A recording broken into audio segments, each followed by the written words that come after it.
Welcome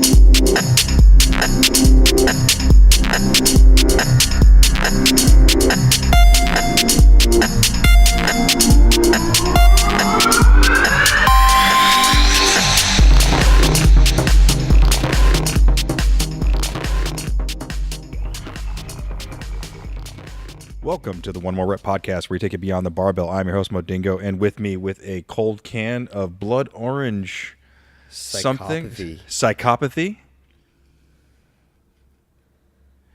is Edgar Allan Bro. You know, though. I should have used that one for the Halloween one with the crow.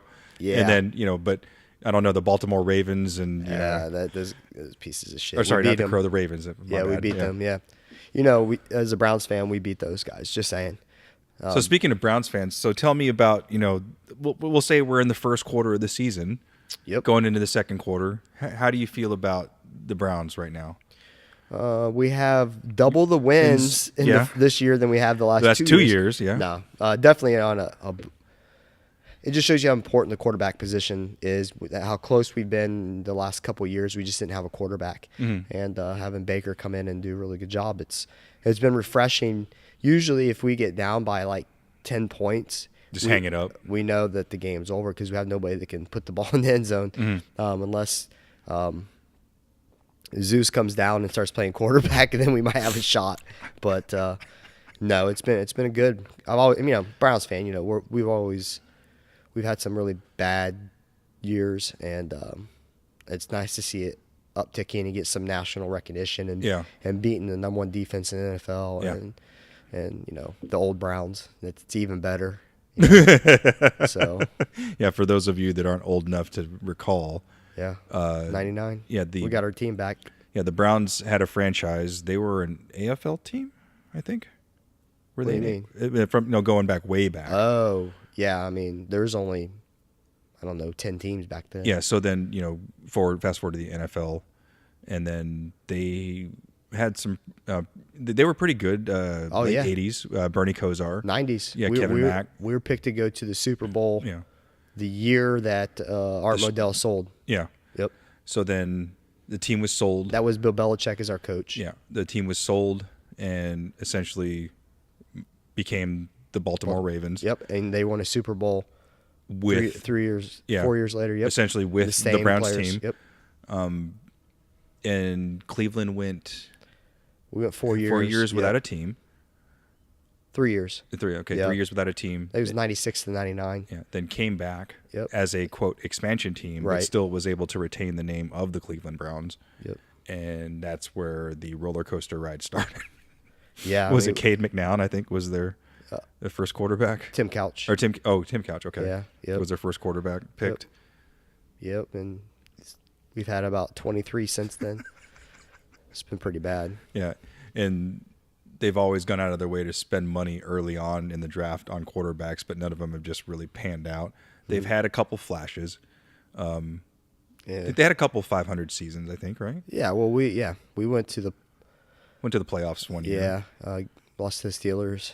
2012, and then we had a good season. So 2005, whatever.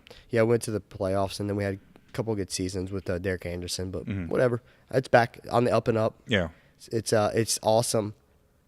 Well, and then won into a game being the favorite. Well, but in recent history, they went 2 years without winning a game. One game, we won one game. Well, one game in 2 years, which is, if you're not a football fan, that's horrible. That's pretty horrible. To not win to only win one game in a season is our front office has been let's compare it to CrossFit, right? So if you have a bad owner, okay, you can only be as successful as that owner is going to be. We had some bad leadership and we had a lot of turnover. Like no one could come in and set the roster, get the draft, have a coach that would last more than we had a coach that lasts less than a season. You went through a couple GMs too. Oh, right? Hell yeah. We went through a lot of GMs, and when you get new GMs, it's all new roster. Division changes. Yep, you get a new coach, it's all new roster. So everything it's just been a cluster for the last few years. Now we have continuity, and it's nice. Yeah. So yeah, again, I'm a football fan, Packers fan, but I'm not necessarily a Browns fan. But being a fan of football, it is nice to see, for as long as they have struggled, because I remember that the drive with with the John Elway back in the day. Man, yeah. I remember the drive, that the fumble the following year. I remember watching that game and just seeing how heartbreaking it was. Yeah. And I wasn't a fan of either team, but just to lose in that fashion and just year after year after year, it's just been heartache after heartache. Yep. And then we got sold. Ownership changes, being sold. Yep. And for all of the Cleveland Brown fans to still be around after all of that, I feel good for the Cleveland Brown fans. Imagine waking up tomorrow and your gym owner has sold the gym and they're moving locations. You don't have a gym. You have no gym, literally. Mm-hmm. Imagine that feeling, and that's for 3 years. For 3 years, yeah. And that's what it was for us. I think I attached myself to Cleveland because it's the type of guy I am. Blue collar, like get to the grind and carry your lunch to work and just do your damn job. Dude, you got to do your job, and I think that's why our fans are the way they are. Like, they literally live and breathe Browns going to the Super Bowl. We've never every year. Yeah, honestly, like, guys really want to see the Browns go to the Super Bowl before they die, literally. And many have lived a lifetime and not seen that happen. And let me tell you, dude, they go to the Super Bowl. You'll never seen the it'll be a sea craze. Of brown. They will buy every ticket. You'll have no idea. Like, there will be riots upon riots when the Browns go to the Super Bowl, win or lose. Just saying. As always, thank you for the likes, shares, subscriptions, especially those of you on YouTube. Make sure you hit that bell so that way you know about all of our new content whenever it arrives.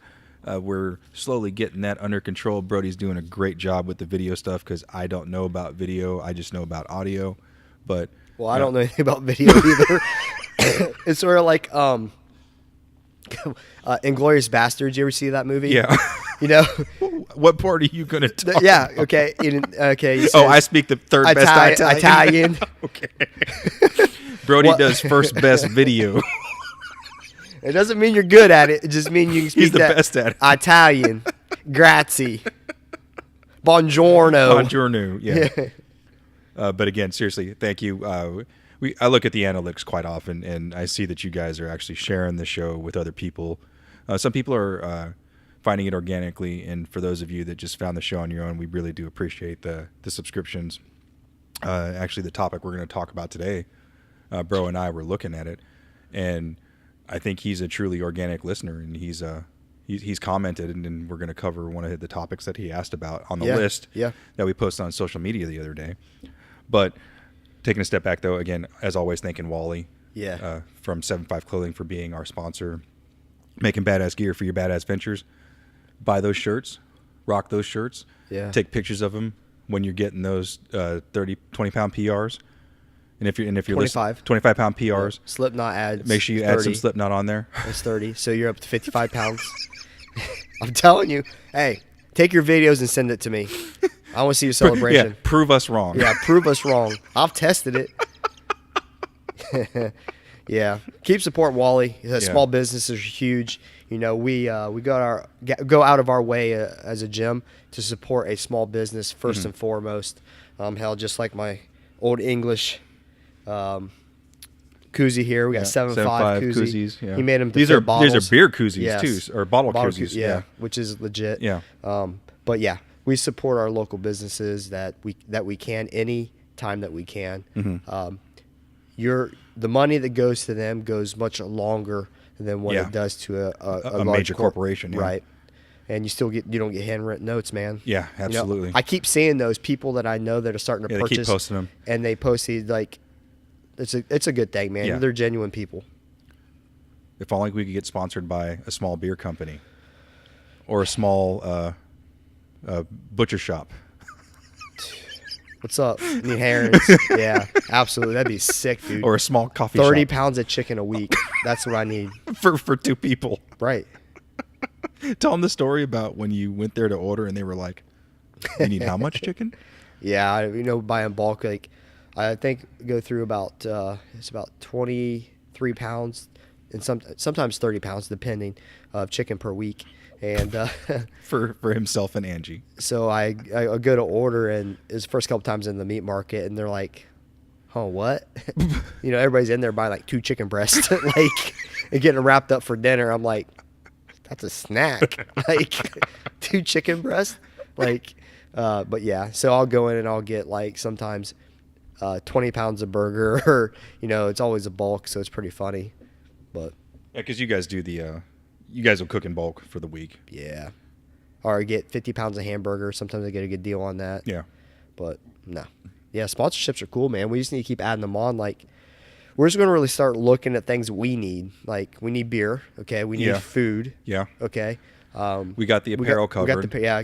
Wally's got us covered on the apparel. Shoes. Shoes would be cool. We need some shoes. And then we need some of this electronic stuff. Yeah. All this stuff. Yeah, let's get some of that. So this week's episode Yeah. was on the list. On the list. This isn't the original list because we still haven't even touched a lot of the stuff on that original list. This is an updated list, Mo. We've grown as podcasters. You were already on a high level. I was on that like borderline amateur, like I was just a cut. I was a co-host on another show. And since then, I think we're pretty in tune with our people. We've heard a lot of stuff coming from them. But this, honestly, this list, I told Mo, he was on his 3-week work trip, whatever the hell it was, vacation, London, Texas. Where were we at in the East Coast? Charlotte, yeah. Ooh. Did I tell you that I met Christian McCaffrey? Yep, you did. Yeah, really nice guy. Whatever. Super See, cool. this is Mo does this stuff. He says, "Oh, bro, I'm gone for 3 weeks. Like, I'm retired," and he's on his fictitious work trip, having fun, meeting these athletes, drinking beer, eating awesome food. That's not work, bro. But that breakfast in London, that was legit. Oh my God, that was amazing. But it's well deserved. You serve a country for a big part of your life, and you get rewarded with work trips. Well, yeah, I'm serious though. That stuff that's appreciated because I think it's as tough as it could have been at some points in your life as being in the military, and there's a lot of sacrifice that goes on with that with your family. To be able to retire as young as you are and start enjoying life and not be on someone else's schedule, which is pretty cool. And you can grow your 5 o'clock shadow. It takes me 2 weeks to grow this, guys. But no, it's really cool, man. I'm glad you get to go do that stuff. And we were talking before we even started. It's been over 3 weeks since we recorded. I kind of forgot what Mo looked like. Like, I really did. But for real, like, before I loaded up to come to the gym, I had to like double check everything. I was like, okay, do I have everything? Because I know I loaned out some kit to some people. Let me make sure. Okay, and then when I got up here to set up, I was like, okay, microphone stands, microphone cables. Yeah. So this list I lay down to go to sleep, and it's about 3:15 in the morning. As most things happen in your brain. It's crazy, dude. Like, and I've been trying to go to bed early and stuff, and around about 2, and I literally had one idea in my head, and I wrote it down, and then that entire list that we posted literally came in about 10 minutes. I don't know how I just vomited these new topics, I guess, and I think some of them were pretty cool. I really didn't look at them until a couple days later, and I threw them out to you guys, and it seems like people enjoyed what was possibly what we would be talking about. So one of the ones that we're going to talk about today, that Tono Delgado from CrossFit Muzzle in El Paso, Texas, who is one of the organic listeners that we were talking about earlier. Yeah. He said he found us. He just was on Spotify and he Googled CrossFit Podcast, and we're the first one that popped up. So yeah, big props to you, brother. Yeah. Hey, props. Let's get his address. Let's send him a shirt. Yeah, there you go. Yeah, hey, seriously. I'm about to talk to the phone like he can hear me. Yeah. Hey, what's up, man? No. Yeah, we'll send him a shirt. We'll make Mo pay for it, though. With my retirement check. Yeah.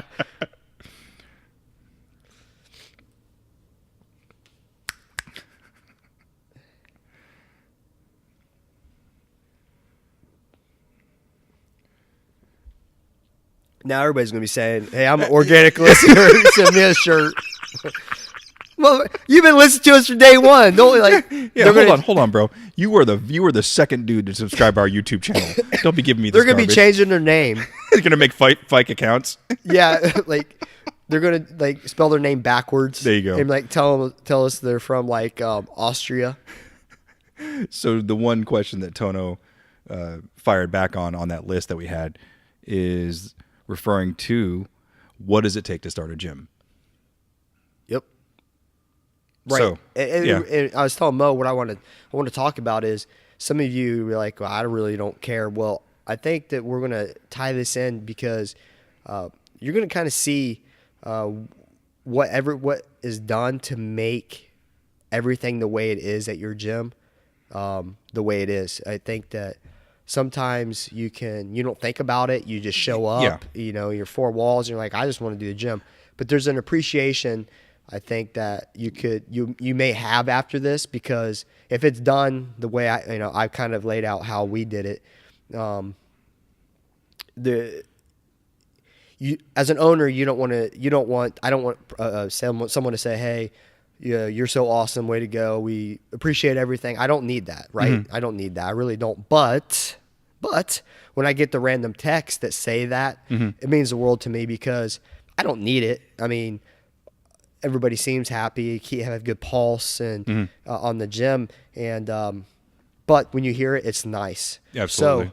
So sometimes maybe you underappreciate what it does take, mm-hmm. and maybe like your coaches do to you, they build you up. Maybe say something to your owner one day, and or some of your coaches, and tell them how much you appreciate their sacrifice, because it is a sacrifice on some aspects. And we're not saying that people are being ignorant to what it takes. It's just sometimes, a lot of times you don't know what's behind the curtain. And if you've come into a gym and it's been around for 4 years, you weren't there when they were vacuuming an inch of soot off the deck up here, or when they had to convert a garage, into what you see in front of you with the walls painted and the ropes hanging from the ceiling, and your goal boards, all that good stuff, your cubby holes, your lockers. So even if owning a gym isn't in your sight path or your flight path, just some of the things we'll talk about today, maybe if nothing else, will give you an appreciation for what it is your owners and your coaches have done for you to make the facility what it is today. And if they didn't do any of this, then you can talk shit. Hey, I was listening to, the One More Rep podcast, and you didn't do anything on their list. What's up? Like, what's up, bro? Or you can take pictures of it, and you can tag them on social media. That's another way you can do it. I don't know. Whatever. So here goes Mo to put out the fire. Nah, just let it burn. So I guess just starting off, like, what makes you want to own a gym? And I think we've talked about it before, here and there. A lot of gyms are started because someone thought they could do it better. Yeah, it's a big reason, right? I've always said that anybody that starts a gym typically doesn't do it when everything's going right at their gym. There's a small percentage of people who just want to own a gym, mm-hmm. so they just leave their gym, or they could. Like in my situation, the direction of our old gym was toxic and chaotic and just ridiculous. And when you get exposed, I think this is something that's pretty unique. You get people to come into our gym from travel, and like we're correcting them, we're giving them cues, and they're like, why the hell have I never been taught this in 2 mm-hmm. years? When you get exposed to other gyms that kind of take it to that next level, it opens your eyes that there's more to this. Mm-hmm. And that's what happened to me. Nick up in Maine really opened the eyes. Like, and you get back and you're like, gosh, our gym is just way behind the curve. Where's Nick at again? For everybody else that hasn't heard of his story. He is up in Maine, Ellsworth. He's in Ellsworth, Maine. Okay. Yeah. And he has around 250 members or something like that. And what's the name of his box? CrossFit Acadia. And this was the box that you went to, and that's where you realized that there was a whole nother level to coaching. What a gym should run like, mm-hmm. and like, I'm not saying it had to run just like his, because ours don't run just like his, but you get that experience, you come back and you're like, oh, it's like all the wins out of your sails, and then you start seeing this stuff that's been really bothering you is just amplified, like mm-hmm. talking at the whiteboard, being raunchy, not listening to you, thinking that they're better. It just goes down the list, and you're like, this is the worst gym I've ever been to, and it used to be your favorite gym. And it's one of those situations where something my wife Melissa said when we lived in Texas, she said she never realized she hated the cold until she didn't have to live in the cold. True. Yes. Yeah, and all you bitches out there that have been freaking asking for this fall weather here in Ohio, screw you, bro. Like, this came on like, oh, now you guys are like, oh my gosh, I can't believe I'm shut the hell up. When it was 89 degrees, 95 degrees, you all were bitching about how hot it was. I'm telling you, bro, this is your fault. It came in hot, but it's cold as hell, and I don't like the cold. Ran over Mo. I'm like, I can't believe those people. You wanted your PSLs? And you could drink your PSLs. And they started selling them in August this year. What the hell, man? You guys screwed us. Yeah, everybody that wanted to wear their scarves and their boots. But part of this piece where we're talking about visiting other gyms, you can, if you want to hear more about that, you can reflect back on episode 37, talking about why you should visit other gyms. And, the whole thing, just to come back around, sometimes you don't know what you don't know. Yep, you don't. You sure don't. And so starting in a gym, first thing, typically, I'd say for us, it was a toxic atmosphere. Really just kind of, it makes you fall out of love with CrossFit in essence, and something you love. And then you just get you get irritated, and you get like, I can do this better. Like, that wasn't my thought. My thought was, it can be done better. It can be done better. And I know I have the drive to do it, and I have the ability to do it. Once you realize that, and then you make it happen. So I guess you come to that point where you're just like, I'm going to make this commitment. Yeah. I'm going to buy this gym. So maybe if you want to share okay, so just for reference, if you're a new listener, I'm not an owner. I'm an athlete. Brody's an owner. He's owned his gym for going 4.5 years. Yeah, going on 5 years now. So that moment where you pulled the trigger, said, I'm going to do this. It was just a boiling point, man. It got so bad. Actually, we were just talking to a guy that listens to our podcast, and one of the big things happened was, it was a turning point for me. There was a situation where our owners didn't have our back as a trainer, and that to me is, unless they're completely wrong, where they come in and they just walk in and they bitch slap someone, you can't do that. But as a staff, your owner should always have your back first and foremost, unless it's something really bad.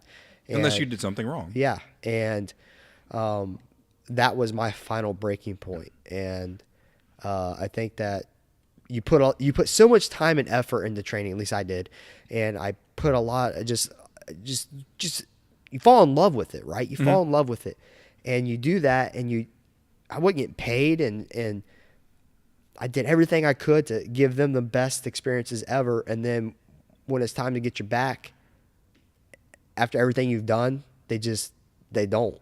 And it's a kick in the nuts, to be honest. So you had this breaking point where you're like, I know this can be done better, and I want to do this better. Angie had wanted to open a gym 6 months prior, honestly. I'm laughing because I've heard this story. Yeah, it's so she hilarious. wanted to open a gym 6 months prior. I was like, no.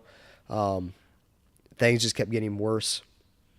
I was at work one day, just looked up, like, okay, can this happen financially, which we'll talk about. Yeah. Can this happen? Found out, we can do it. It's going to take us 2 months to allocate the funds.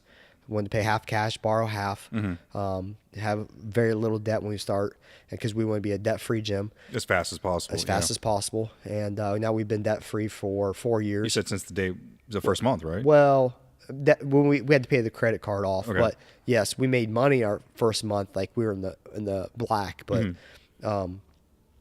which is hard with the overhead when you initially start off with, but was able to do it and presented that. She didn't want to do it at that point because of change. We just talked after about you this. got it all together. She's like, I don't want to do it. Well, we just talked about this last episode, right? You have the self-doubt. Everything sounds cool. It's scary. You're starting a business.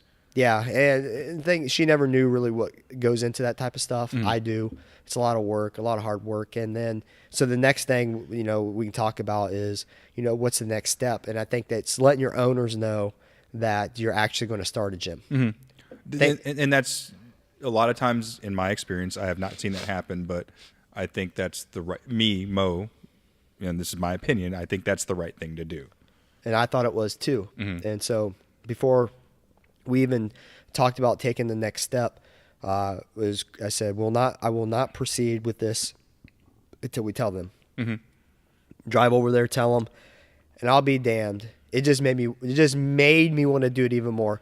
He just shit on my parade. You tried to talk you out of it. You don't want to do it. It's a lot of work. It's tough. I'm like, no shit. Oh, this is easy. Oh yeah, I thought it was gonna be so easy. Thanks. Zero support, and I wanted to keep this quiet. I wanted to keep it quiet because I didn't want anybody leaving their gym to come to ours. And I didn't want anybody to know until the week that we were leaving. Okay. I'll be damned if that night he didn't start telling people, and I go in and the whole vibe, he was telling everybody we're leaving. We're trying to take all the members. This is the day after we talked to this dude. Dude, I hear all this, and now you want to talk about a fire? Well, I think on the flip side of that, that's self-doubt on the other end. Yeah. Punk ass. And so you do that, and you try to do it right, and I thought that was right and appropriate. And I wouldn't have done it any other way. And then it just shows you what type of person this was. And, that's why they don't have a gym this day. I mean, they're done. Yeah, they're no longer a gym. So one of the pieces you talked about is the financial piece, which I think is a substantial piece of this whole puzzle, because it goes beyond the affiliation fee, which is up to $3,000 now. And it's more than, buying some stall matting, which Aaron told us was his largest expense. I know how much stall mats cost. I only have like 4. You have, hundreds. A lot. Or 100. 100 stall mats. Yeah, over 100. Yeah, that's a lot of nickels. Yeah. So when we talk about the budgeting piece, obviously you want to spend smart money on things that you need. Yes, that's what I wanted. Yeah. A lot of big issues I see is people start up a gym, they have no members, and they drop 50 G's in equipment. And so they have enough equipment, enough barbells for 20 members in the class, and they have 3. Stupid. Like, it's ignorant spending. They want, Rogue is definitely top of the line. I've always been, I'll spend a little bit extra to get the best, so I don't have to replace it. Investment. Yeah. And, but Mo hit it on the head. It's a need, not a want. Okay. We didn't have rowers when we started. We had 2 wall balls when we started. We didn't have our entire area matted. Okay. Our pull-up rig was only, 4 squat racks. Okay. We didn't have boxes for box jumps. We had kettlebells. We had no dumbbells. We had enough barbells for a 10-person class. For guys and girls, and then that was really about it, man. We didn't have any of the other stuff. You didn't have like 10 GHDs and no. We had. I think we started with 500 or 1,000 pounds of weight, and that was it. That's that. I wanted to spend as much as needed, but still keep it under a threshold. And I think we spent $13,000 as a startup, and that was for equipment, affiliate fee, first month's rent, and deposit. That was it. That was 13 G's. Insurance probably in there somewhere too. Insurance is cheap though. It's not. Oh, it is? Yeah, it's not like you think. So insurance is cheap, and website merchant, whatever. But 13 G's did it, and paid half cash, borrowed half, and then paid that off in less than the first 6 months or so. How hard was it to find a place? Hard. It was very hard. The location we're at now was the actual last location in Vandalia that if this did not go through for zoning, we were moving to Inglewood. So talk about zoning a little bit.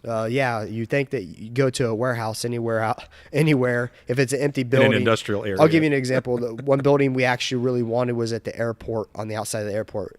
It was right on the side, the main strip, right by UPS.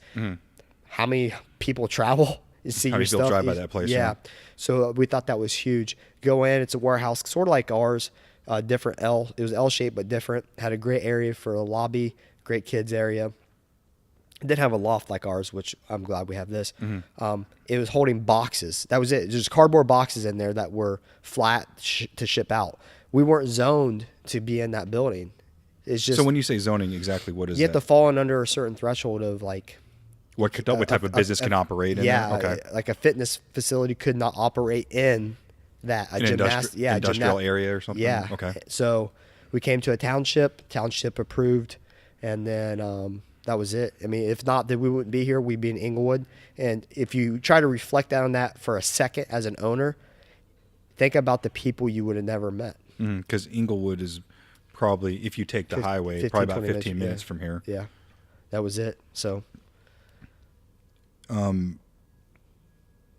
we talked about the name a little bit. Yeah. All the challenges associated with that in which episode is that? Shit. 44. Yeah, it's 44. It just came out. Wasn't it? What was the name of it? Shit. I've had 2 beers, so. What Was it Why I Hate CrossFit? Is that when you talked about it? So a little bit about the challenges with naming in episode 44, Why I Hate CrossFit. Yeah. And you said just because you come up with the name doesn't mean they're going to accept it. So Well, that's part of a challenge, coming up with the name. because there's another affiliate. Coming up with a name that they will accept, Mm-hmm. right? And then did you have to trademark it or do it in any of that stuff? No. Okay. It's, once it's in the CrossFit affiliate, that no one can touch it. And as long as your affiliate is active, no one can have it. Okay. And then once you find the facility, you got a name, you got your affiliation fee. Was this place ready to go as soon as you walked in? Yeah, right. Yeah. So it's a fabrication shop, so we didn't have heat, okay, because they were fabricating in here. It's hot as hell when Yeah. we were doing fabrication. There's black soot all over. All the floor was completely covered in this black soot.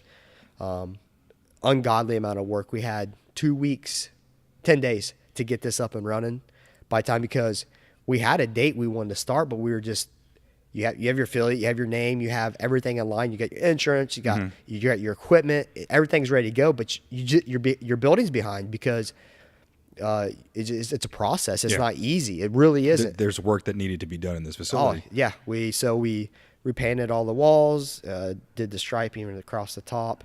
To this day, the people that were with us at that point in time, when we were working, They would come in from work, after work, right? I was there, 17 hours, and then people were coming in, working all day, and then working all night. From working all day to working all night in here, I'll never, ever, ever, ever forget those people. Those are your people that are there for you when you absolutely had to have them. And when you need to bury a body. Yeah, absolutely. Yeah. Yeah. They need someone killed. Let me know. I got you, bro. And no, it's really that deep in the fact that it's a special kind of person that will give up that kind of time. And you've showed me the pictures, and to have to do that with what little equipment you guys had to clean up with, because you just had a tiny shop vac. Yeah. And to clean up all this, and it's roughly, this whole place is how many square feet? Just the workout floor is 4,000. Then our loft up here is around 700 square feet. And one of our trainers and best friend, Sonny, was up here on her hands and knees. On her hands and knees. The soot that was up here was very fine, but it's plywood floor. And we couldn't paint over it because the paint was picking it up. Yeah. And it was ruining all the rollers. So it had to be, and you couldn't hand sweep it. It wouldn't come up. Because it was so fine. Yeah. And it was like in the very top part of the plywood. She was up here, I'm not joking, 7 hours on her hands and knees with a 1-inch shop vac nozzle, doing 700 square feet on her hands and knees. That's the type of people that are in our corner and that we'll never forget. So some of the things I think people, or some things that I think people do forget when it comes to opening up a business in CrossFit specifically, is the marketing aspect. It's real easy to go put a sign out by the street. Yeah, we're a CrossFit. There's some idiots out there, like, you open it and they will come. They're like the Field of Dreams. The Field of Dreams. Is like, yeah, it's a field of failure, because that's not what's up, man. Yeah. And I didn't really learn about the necessity and the energy and effort behind marketing until we started doing this show. It's marketing's evolved quite a bit since we first opened, and it's only been 4.5 years. It's not your typical, put flyers in everybody's doors and get a billboard because that's $10,000. Like it's not cheap. It's not cheap, yeah. That's if you build one, or if you put it up, it's thousands of dollars. Ads in paper, everybody think that's not cheap. Radio ads. Yeah. I mean, everything is expensive, and when you're trying to do this organically with and do it right to where you're not overspending for X, it's pretty tough. So you have to be creative, and so we created some creative ways where we had a founding members program. First 25 people to sign up were considered our founding members, and with that they got 2 free seminars that we were putting on. One was on mobility, and the other one was on Olympic lifting. They didn't have to pay for that. We did those. The T-shirts that we got initially, all there said founding member on the back, which is critical. And also, did you give him like some nice beer mugs recently too? Our very first members, yeah. Our very first two members that signed up, every year they're still with us, and it's been 4.5 years. Ashley and Nate Whiteman, and every year they're still with us, and I think we celebrate them for believing in us, signing up, because it was completely out of their comfort zone, and now being with us and being critical parts of our community. But so we had our founding members, people we found want to be part of something that is limited.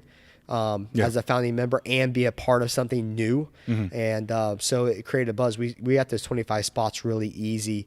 So we had 25 members before we even signed up, or before we opened our doors. Yep, which was critical for us because that's revenue. I lost my job the week that we were opening. Yeah, you did tell me about that piece. I lost like $70,000 income, and that was a good cushion. Yeah, right. If this doesn't kick off, right.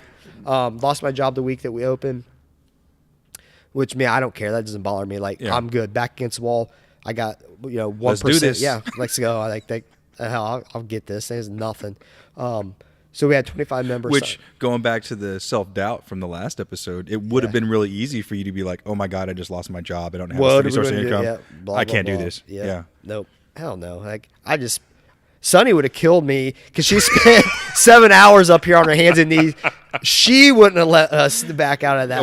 Okay. So what I mean? You really didn't have a choice. Didn't have a choice. She would have freaking crushed me. She's basically a female version of me. You, yeah. And just, if you think I get fired up, you should see her get fired up. She likes dogs more than humans. Yes, she does. And so we had 25 members sign up before we opened the doors, and that was critical for us. And that was through our founding members program. By the time you opened up your business, which was in March 2000, what is this? Is 2013. Probably a new area that came about as a marketing platform with social media. Yeah, social media is good. This was before all the Facebook ads and stuff like that. So it was more of creating, sharing your page.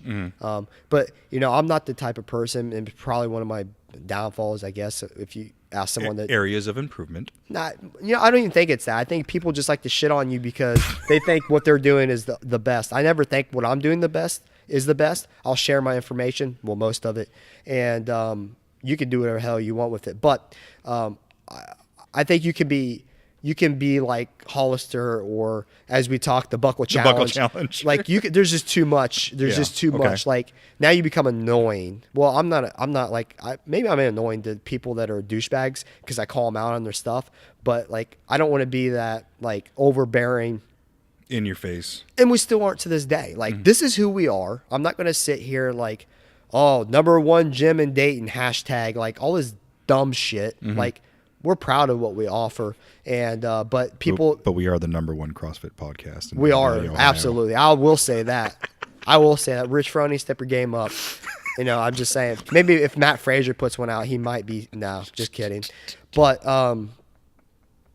yeah. But we're not that gym, and I think when we attack this, we don't want to be overbearing and get everybody in here. It's we want people to join, but I'm not going to. They're going to force it on people. I'm not going to force I'm not going to go door to door. Please sign up. I'm not desperate. I'm I'm going to put my product out there. This is what we're going to offer. This is the best thing that we can do, and we want you to be a part of it. But I don't want to force nobody. Yeah. Like, I'm not guilt you in, because you know what? You're going to leave in 2 months when you realize you didn't want to do it anyways. Yeah. You wasted our time. Operations, I think, again, something people don't think about past the initial phases. Like you're saying, your software for athlete tracking, your merchant setup software, website, Yep. social media, determining your hours of operation, training your staff, how you're going to compensate your staff, and how many classes you're going to have a day. I don't know that that's in the initial thought process when you're saying, I'm going to open up a gym. It was mine. Yeah. I'm not, this is how I operate though. This is what I think of everything good and bad. I put it through my head 1,000 times, and then I make the most educated decision I can. This was definitely everything I've written down for Mo is literally everything. And you guys got to understand your mental checklist. Everything we've talked about so far and what is coming up, we haven't even opened yet. This is all stuff that you got to do before you open the gym. Like, you can't open up a gym and then figure the stuff out. No, you can, because I've seen it happen. And those gyms, they're just like, $3,000. Their parents give them some money. They go in and they blow it, and then now they don't know what to do because they didn't have this. They're trying to learn on the go, and you can't do that in certain aspects. Which we saw a lot of gyms do. Yeah, because they closed down during that right. swole area Yeah. when the Reebok backing came about, and we saw a lot of gyms open up, and then we saw a lot of gyms close. Absolutely, all that stuff. Website. I think I was paying $40 a month for our website. We just 2 years ago, a little less than 2 years ago, we bought our new site, and that's it was $5,000 for our website. Couldn't afford that when we opened, you know what I mean? So we did what we had to do. It wasn't the best graphically, but it was athlete tracking and website for $40. Hell, it worked great for what we needed when we needed at the time. At the time, yeah, it was like $5,000 on that. Like, I can't afford that right off the rip. Yeah. Yeah. So people that maybe they would spend that, that's cool. But we gained. But that's going back to that need. Yeah. Did you need that from day one? Because we still got members, and we still grew, and we still had people come in. It looked like shit, really. And but it did the job. It didn't look horrible. No, it didn't look horrible. I saw the old website. It didn't look horrible. No. Now the new one though, it's very vibrant. Very different. Yeah, very different. Definitely more modern. Definitely. You can tell that if you put them side by side, you say which one costs more. Oh yeah, absolutely. Right? You can tell the difference. Yeah. So, but I think the marketing and then the operations side, you guys set up your merchant. Some idiots still collect cash and let people pay them month to month. Like, it just makes no sense to me. It's mind blowing that you don't set up an auto withdrawal through your business. Then you gotta go chase down people. I didn't want to deal with the money. I want to go on my account, and I want to be able to pay my bills with it. I don't want to go up to Sally, who's 2 weeks late on her membership payment, who's been ditching me. Who still comes to class. Still comes. Every time I go to talk to her, she dips out. She's 2 weeks late. I try to collect that. She pays me on the third week. She owes me in one more week. She owes me another, and she ain't got it. Like, I ain't dealing with that. Like, this is your commitment. There's so many other things that you need to worry about as a gym and as a business owner. The last thing you need to be concerned about is chasing down someone for money that they owe you. If I learn one thing, it is, like you just said, you create less things for you to worry about so you can focus on the things that are important to running the gym. Training, you're training your athletes, your atmosphere, which they get shot down a lot. People, like I said, the new trend is like they don't care about atmosphere and community. It's like care more about your training staff. Like, I don't get it. Like, whatever. It's just something I differ on. But yeah, so all this stuff goes into the operational side. Athlete tracking is huge. I think that was very important, especially if you want good interaction and you want your athletes to kind of grab hold of what your direction is. That's a big important process. Wodify to me, that was an option then.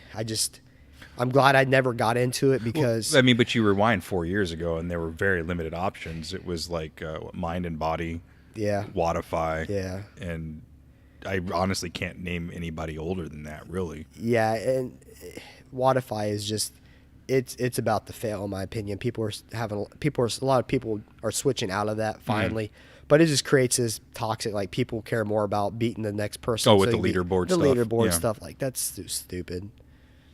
So going back to the operations piece, I think something that is very important when it comes to the business aspect is identifying your membership rates. Tough, right? Yeah. You need to charge a certain amount to make sure you keep the lights on. You need to be able to take care of your operational costs. You need to be able to buy more, sustain your equipment. Also, generally pay yourself some sort of wage. Yeah. So, you have to do research, obviously, and you have to find that right price point for what it is that you have as a facility, while being able to attract members at a good price point, because it is at its core a business. We are, although a little bit different, but you can't undercharge for what you deliver, and you can't overcharge. So there's that fine line. The hardest thing was, how do you put a price on something that is your passion? Yeah. We've talked about that with you DJ. Yeah. How could it setting a price? Yeah, I could go too high and not get enough. Some people have the philosophy, I'll have less members, but I'll make more per member, and it rounds out. Our philosophy was, we were at the point in time when CrossFit prices were they're skyrocketing. In this area especially, because larger cities were charging more, so they thought they could. But you have to know your area. So we wanted to make something that always frustrated me was CrossFit is expensive, but we wanted to make it affordable for the majority, not the minority. And that is, we don't want you to feel like you have to make another car payment or half your house payment again for fitness. We wanted people to be able to afford to come as spouses, so we made it affordable. Our first rate was $99 a month. Your secondary add-on was $50, so $149 a month. But 4 years ago, with what you had, that worked. Yeah, it worked. It started out definitely. We were increased. Our single is 140, and our secondary is 75 on top of that. And but we still incorporate the same, like when you get. I knew what we were offering was the best in the area. It's just the way it is. I knew that the over and beyond that we were doing, I believed in it. But you have the self-doubt, you know, do I charge, if I overcharge, who's going to sign up? Yeah. And then are we going to gain membership because we have to have this? I don't have a job. Yeah. And so it's that tug of war, like, it's pretty tough. Where's the sweet spot? Where's the sweet spot? Yeah. So we've made. You can't Google it. No, you can't. Yeah. You know, and we made price increases, and Which you should, because inflation. Yeah. Your insurance goes up, your utilities go up, and our rent went up. Your rent goes up. Yeah. Yeah. Our rent went up $12,000 a year. So, $1,200 a year. $12,000 would be horrible. Yeah. $1,200 a year since we've opened, and I would say. And those are things you have to project when you talk about those operational costs. Yeah, it's tough, and I say we didn't have a price increase our first 2 years. It was our third year was our first, and the fourth year again, and that was a mistake on mine. I didn't. But you were trying to do what you felt was right at the time. I say I was way behind on the business side of this at that point in my career of owning a gym. My training and all that stuff. Hell, I'd already been to CrossFit Games with an athlete at this point. And so our programming and training and things like that got that on lock. Our trainers got that on lock. Like philosophy, all that's on lock. The business side, I was kind of behind, and that's why we had to do the price increase, because we were taking off our bottom line. You can't do that. And so when these prices were coming up, we were taking away from ourselves instead of offsetting it with your entire membership. Now, in all honesty, I feel like we could charge $200 a month, and your members would be okay with it. I don't know about that. I don't know about that. I'm just saying, for what we offer and what we do and the quality that you get, there's no question in my mind that we could charge that. And will we get less members? Most likely. Do I ever want that? No, I don't ever want that. We're gonna Evan, one of our trainers, he gave me a sign that says, I'll charge I'll charge enough to make an honest living. And that sign will always be near to my heart. We're not going to nickel and dime you. You guys already know that. I don't do that crap. But at the same time, it is a business. You're not driving a Ferrari either. I am driving a Challenger, but I bought that when I had money. And but yeah, it's tough. But no matter what the cost is, I'll always argue that a CrossFit membership is cheaper than diabetes medication. You know, your life, like my life is worth $200 a month. Yeah. When I was younger and was reckless with my body and myself, I had $200 bar tabs, Friday and Saturday night. No, you're weekend. Right. Fitness always gets kicked to the side though. It's like, that's way expensive, and I get that. $200 a month it's like, oh, shoot. Yeah. Whatever, and we'll continue to raise our prices. One thing we don't do, maybe other gyms, we have grandfather prices, but our grandfather prices, there's not a $50 gap. They're within $20 of what our normal price is. When our prices go up, everybody's prices go up. Now, are they paying less? Absolutely, because our people who've been in with us 4.5 years, they definitely should pay a little bit less. But no, they've invested thousands of dollars.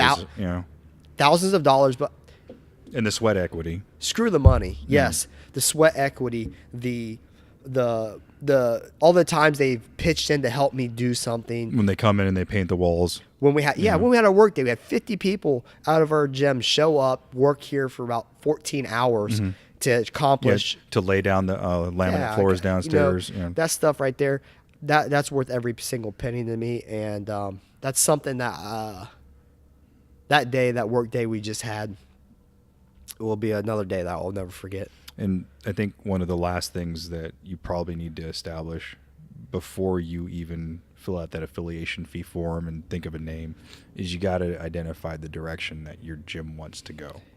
I was telling Mo this, that, he actually brought it up. It's like, did you, Yeah, and the question I asked him, I was like, the direction that your gym is going now, is that what you forecasted originally? Because I could very easily see how Bro had this vision of what he wanted his gym to be, and it just so happens that really good competitive athletes showed up. And your response, I mean, and it could happen. Yeah. No, I wish. No, I don't wish. I don't. We've always been about, every time we compete, we pride ourselves on every competition we go to, we will bring our own and do the best with our own. We won't make these super teams. We'll do all within our walls through our training with people that we train with all the time. And if that means one of our better athletes can't make it, we have the next person that's going to step up. Next man up. Absolutely. And we have that ability. Now, we are a competitive gym. We compete quite a bit. That's not our sole focus. It is a subset of what CrossFit truly is. It's a reality for everybody's hard work, what they're able to do on that side of CrossFit, take it to the next level. When we started, we didn't do past 185-pound power cleans. That was it. We couldn't put that in the workout. And we've talked about this before when we talked about programming. If you're programming 250-pound snatches and nobody can do them, why are you programming? Exactly. So when we started, we didn't program past 185 pounds. Yeah. And, now we're up to 275-pound power clean and jerks in an AMRAP. Because your community has the capacity to move that kind of weight. Absolutely. Yeah. And I'm not talking it's just our one random strong guy or one random strong girl. We have people who can do this. But we'll continue to progress. So no one just showed up as a great athlete. Hell, you look at Jenna, and she had Jenna, Angie. I mean, they weren't even comparable to what they are now. They put a lot of hard work in. So the direction of our gym, I did have it laid out. And Mo was saying, did we want to be competitive? And so we ran an in-house competition probably about 2 months after we opened, just in-house competition. And when we did this, we wanted to incorporate, when we competed, we came in, we liked to compete. We knew when we competed, we would learn a lot about ourselves, like we've talked in this program. We learn a lot about ourselves, what we suck at. When we get back to the gym and do workouts throughout the week, we focus more. Work on what you suck at. We work on what we suck at on the side. We're a lot more focused on our lifting, and we want to kind of tighten that up. Well, when we did this in-house, it's definitely for fun, first and foremost. We're getting ready to do another one November 17th, and we have like 40 people already signed up. And we do it for fun, but it also, we knew what it did for us. So when they did that, even though and we gave them a safe atmosphere of doing it in front of the peers they already work out with, what it instilled into them was, okay, I can do this. I can do this. I can compete. And this is really cool because I feel it sucks, but I feel really good about myself afterwards. And they're not shy. But when they came back into class on Monday, they're more focused. They cranked it up. They cranked it up. Yep. They're attacking workouts differently. They're listening. They're applying what you're saying. You know, they're understanding that what you're doing, there's a reason. And is a reason to compete? No, it's the reason is to become as fit as you physically can. The best version of you. Version of yourself. And that means that we got to push that tempo sometimes and push that threshold a little bit more and understand that we don't have to take a sip of water every 5 freaking burpees. You don't have to. I promise you, I've never seen anybody would die of dehydration in our gym. I promise you that. They made it through. No, but I need to fix those clips. Like now, clip fixing is definitely, and chalking up. Yeah, that's, you have to do that, Mo. Yeah, your hands. Especially you need to chalk up on them wall balls, right? Or when these assholes in here, they chalk up on handstand walks. I'm like, bro, you don't mop this. Like, what are you doing? You're like watching your damn direction. Oh, that's hilarious. Yeah, dude. Like, really? You chalk up your hands for handstand walks? Grab them up. No, I'm kidding. But I think it's hilarious when you do that. Or when they people get a chunk of chalk out of the bucket and they stand completely upright, just going to town on their hands, and chalk pieces are flying everywhere. And I'm like, what are you doing? Put your hands in the bucket. Like, they're like, what? What's up, LeBron James? Are you kidding me? Woo, playoffs. Right? Yeah. That dude, yeah. Like, get a broom. No, so it instilled a lot. So our vision, and we'll get back on track again. The vision for our gym, it still applies to this day to our training course. Our athlete training course was very important to us to lay out. We came from your version of the on-ramp. Yeah. When the gym we came from, they did not have one. And I was a trainer that was very chaotic. Not that we can't train people coming off the street, but when you get 6 or 7 in a class that have been coming out for all week, and you have to teach a snatch to every single person in the class. Like in here, the only time we get PVC pipes out in here is pass-throughs, a lat stretch, and if someone can't snatch balance a barbell yet. So they do that that's it. And occasional stick fight. But no. So our vision was we wanted to create an athlete training course that gave someone tons of knowledge that we never got when we started, right? So it's around 9 hours of one-on-one training, and that was huge for us. Our athletes in the first year and a half were surpassing what we were as CrossFitters in 5 years.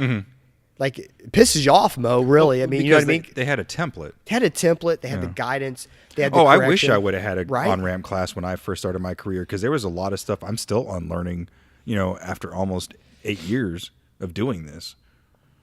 With that, I think the most important was the day one when we go over expectations of our members. That's so huge. We knew when we first signed up, we had 19 of our 25 had never done CrossFit before.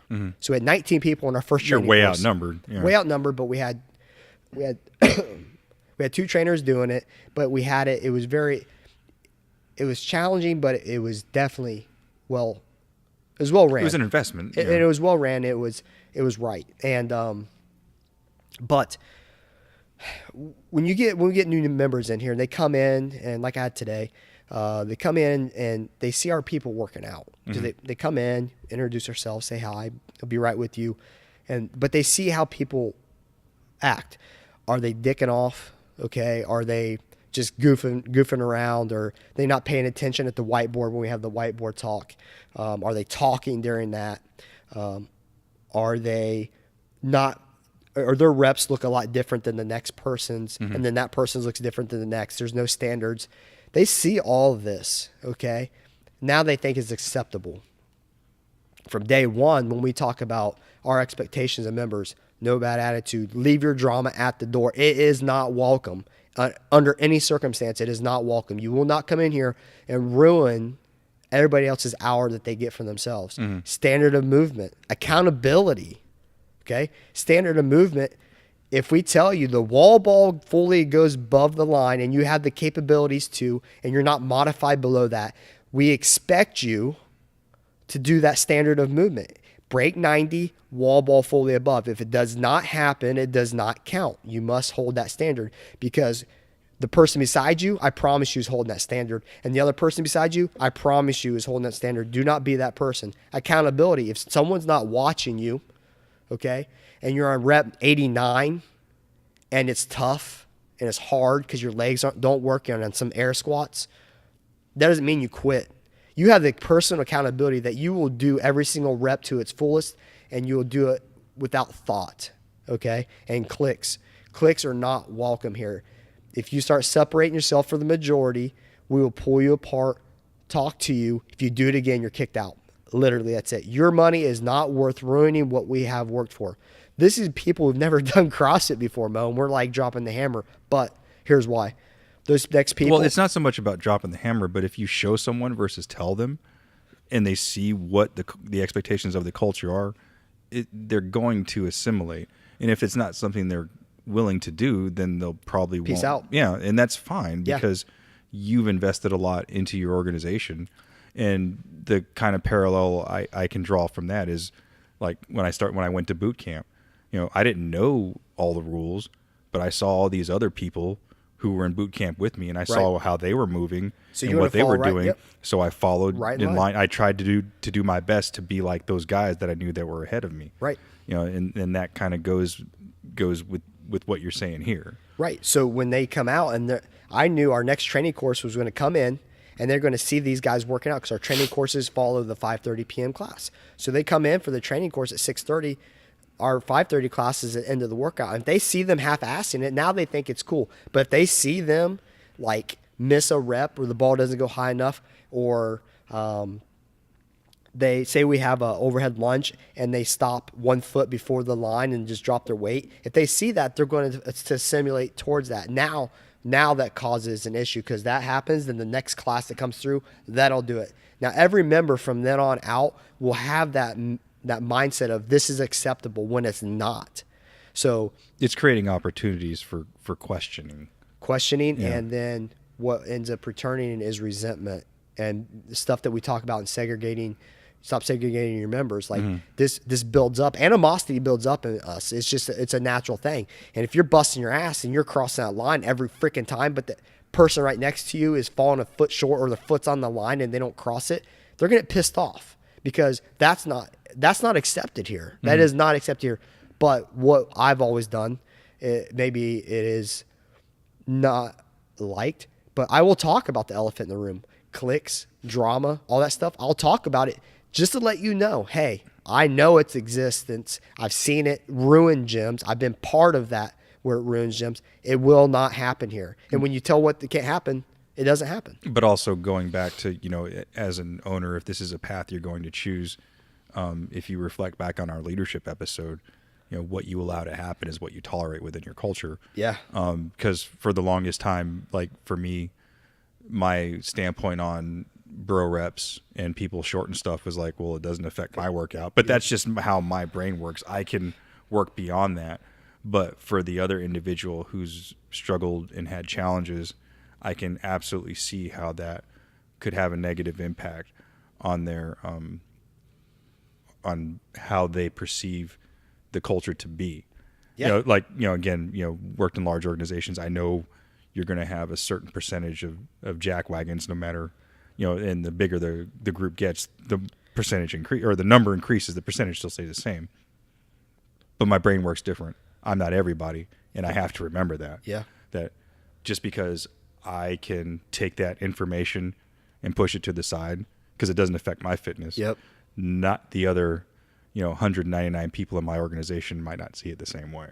And you'll get, if we took a survey out of 10, you probably get 50-50 where they're telling me like, dude, you're a freaking dictator. And the other 50 be like, we like the structure. Mm-hmm. I don't care. Like, this is who we are. Like I told you, and this is literally all before we've just now started getting into where you start the actual gym process, where you're inside of it, right? You just opened the doors about 10 minutes ago. Right. We just opened the door, and it's an hour and 7 minutes into this topic. That's what we want to talk about. All this stuff, it really goes through. Yeah, you haven't even paid your second month's rent check yet. Bro, yeah. I mean, honestly, we're still day one of the training course. But this is critical, in my opinion. And it's what made us what we are today, because we often, we love our yearly parties. We love to celebrate together, but we're not naive. We may have started this, but our members are the ones that they're the heartbeat. Yeah, they are a heartbeat. They are the one that carries it on.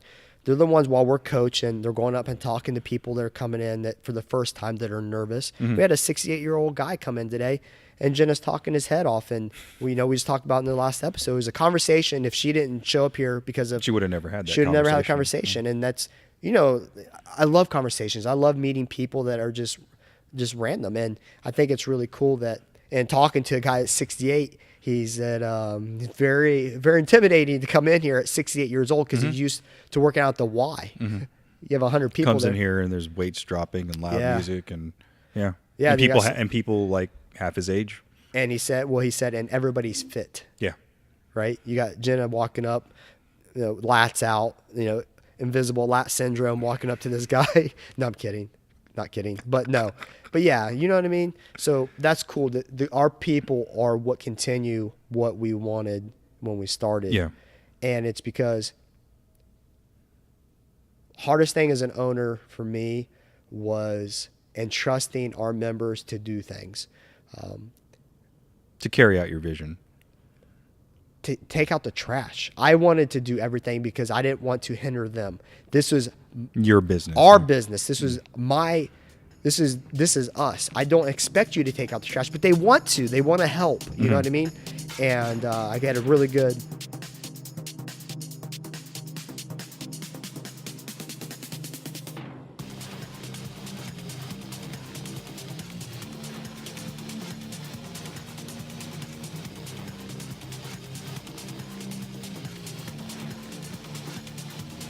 Thank you for listening to the One More Rep podcast.